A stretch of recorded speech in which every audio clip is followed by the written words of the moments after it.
60%.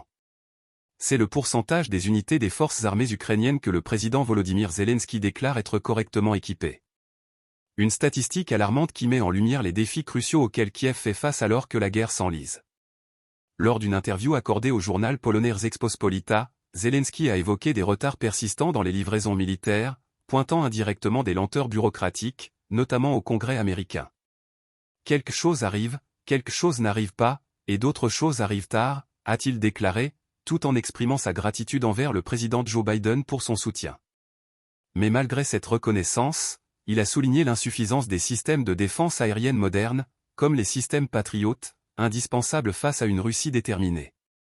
Abonnez-vous et partagez cette vidéo pour ne rien manquer de nos analyses sur cette situation critique. Selon Zelensky, environ un tiers des armes utilisées par l'Ukraine sont produites localement. 30% proviennent de l'Europe, tandis que 40% sont livrés par les États-Unis. Ces proportions mettent en lumière la dépendance de l'Ukraine vis-à-vis de ses alliés occidentaux, alors que les besoins en armement ne cessent de croître. Les retards dans les livraisons soulèvent des interrogations sur l'efficacité de l'aide internationale, dans un contexte où la modernisation et l'équipement des troupes restent une priorité absolue pour Kiev.